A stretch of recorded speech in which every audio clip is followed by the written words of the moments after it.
Europe 1. Le talent de la France bouge. Et une bobine de fil qui permet de dégrader nos polluants, c'est bien ça, Natacha Kinadjian-Kapla ? C'est bien ça. C'est bien ça, vous avez 36 ans, on va revenir un petit peu vous aussi sur votre formation. Vous avez fait une thèse de physique-chimie. Tout à fait, physico-chimie des matériaux. Ouais. Et puis vous avez travaillé aussi avant de monter votre boîte. Et oui, j'ai travaillé dans un centre de recherche pour la construction durable. Et donc j'étais responsable des activités de qualité de l'air intérieur, ce qui veut dire que je devais trouver pour les clients comment améliorer la qualité de l'air intérieur dans les bâtiments. Donc c'est votre truc d'essayer de faire en sorte que nous on respire mieux. Tout à fait. C'est ça, en améliorant la qualité de l'air des bâtiments. Comment vous vient l'idée d'entreprendre, Natacha Kinadjian-Kapla ? Mais ça a été un long processus puisque ce qu'on exploite chez Purnat, c'est les fruits de ma thèse que j'ai finie en 2014. Donc l'idée de la boîte vient de la thèse de 2014. C'est ça, c'est-à-dire que le matériau aujourd'hui qu'on a développé, les prémices, on va dire, de ce matériau, c'était pendant ma thèse. Tout à fait. Vous l'avez fait toute votre thèse ?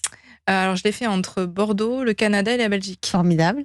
Voilà. Donc ça vient de la thèse donc en 2014 et c'est pendant votre thèse que vous avez eu cette inspiration et où le concept est né.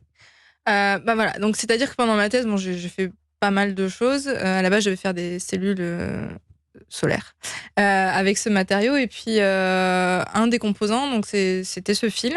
Donc ce fil que vous avez entre les mains ce soir sur Europe 1, qui ressemble à un fil pour coudre. Oui, tout à fait. Tout à fait.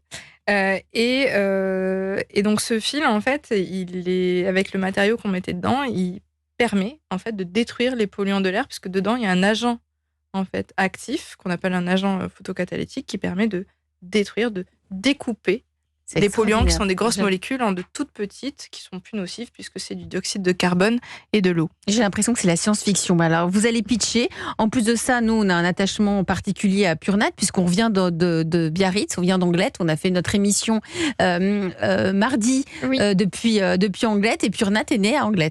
Purnat est tout à fait né à Anglet. Dans le Pays Basque. La boucle est bouclée cette semaine. C'est ça.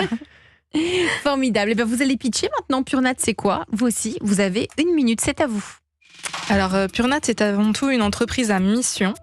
Et face au fléau de la pollution de l'air, nous avons décidé d'agir pour sauver des vies, tout en évitant de dérégler la planète et en consommant moins d'énergie. Donc, comme je l'ai dit, nous exploitons les fruits des travaux de ma thèse, qui est un nouveau matériau biomimétique innovant qui se présente sous la forme d'un fil à coudre.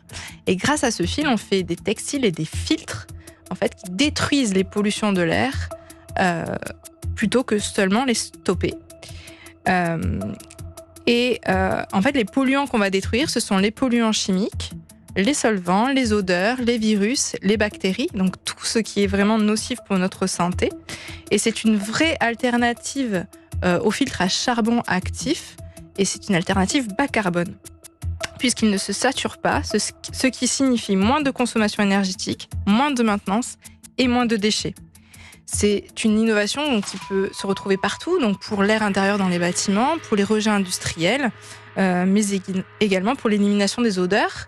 Donc pour nous, 2024, c'est l'année de la commercialisation. Donc évidemment, pour ceux qui ont des problèmes justement pour traiter les polluants ou pour éliminer les odeurs ou qui veulent juste remplacer leur charbon actif, contactez-nous. Merci pour votre pitch. Merci de vous être prête à l'exercice. Natacha Kinadjian-Kapla, présidente fondatrice de Purnat. Donc, si j'ai bien compris, vos clients, ça va être des industriels ? Notre cœur de cible, ce sont des industriels. Non. Non, c'est pas pour les particuliers, c'est pour les industriels. C'est-à-dire qu'aujourd'hui, nos clients directs à nous, ça va être des industriels, mais ça peut être des fabricants de purificateurs d'air ou de centrales à traitement d'air. Et donc, les particuliers vont pouvoir après se l'approprier et l'acheter chez ces fabricants-là. Donc, cette année, c'est l'année de la commercialisation, 2024. Professeur Camille Taillé, je rappelle que vous êtes professeur de pneumologie à l'Université Paris-Cité. Quel regard portez-vous sur Purnat ? Je découvre Purnat, je l'avoue. Vous aussi. Mais c'est extrêmement intéressant, effectivement, de pouvoir lutter, on l'a dit tout à l'heure, contre tous les polluants de l'air qui favorisent le développement de l'asthme et favorisent les exacerbations d'asthme. Donc ça pourrait être quelque chose que vous pourriez utiliser à l'hôpital, par exemple ?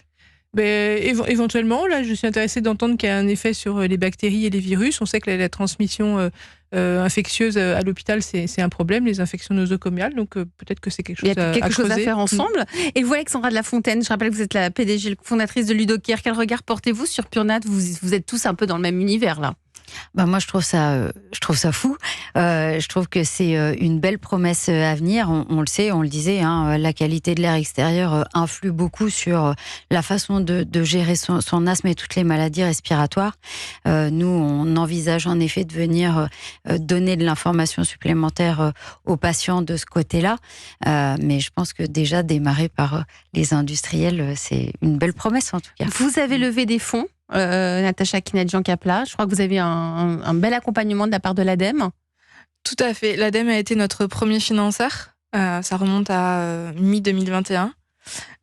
Et depuis, donc, on a fait 2 levées de fonds. Une levée de fonds plutôt privée, mais aussi avec le soutien de la région Nouvelle-Aquitaine et de BPI, qui nous a permis de mettre au point et surtout d'industrialiser la fabrication. Donc 2,5 millions d'euros levés, c'est ça ? En tout, En tout, c'est bien, hein ? C'est bien. Vous venez de lever 4,2 millions d'euros. Bon, c'est pas la même taille d'entreprise, c'est pas la même ancienneté, mais bon, ce qui prouve que les investisseurs s'intéressent à toutes ces innovations.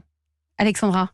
Ah oui, c'est évident, c'est essentiel. Et puis là, je pense qu'il y a aussi un réel enjeu bas carbone, RSE, et puis qualité de vie aussi au travail, très certainement. Ouais, dans très important pour la industries. qualité de vie au travail. D'ailleurs, parmi vos projets, Natacha, c'est aussi d'installer vos premiers...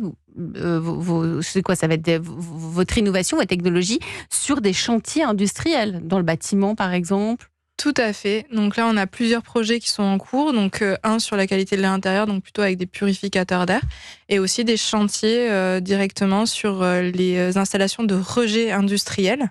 Donc pour lutter contre la pollution à sa source, justement pour détruire les pollutions en sortie, typiquement des cheminées industrielles.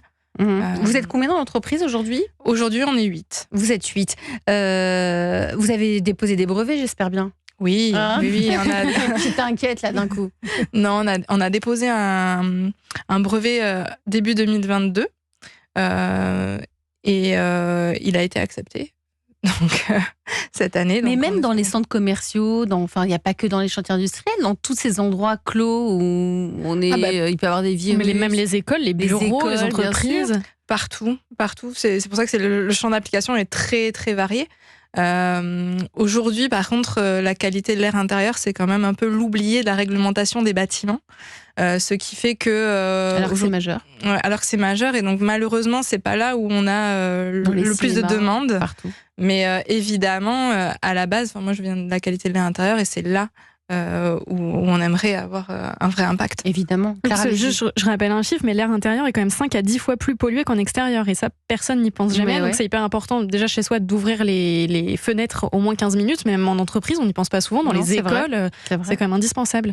Tout à fait. Et je pense à ces grands bâtiments aussi où les fenêtres ne s'ouvrent pas. C'est pour ça qu'on crée des filtres aussi pour les centrales à traitement d'air, parce qu'en général, il y a ce genre de dispositif.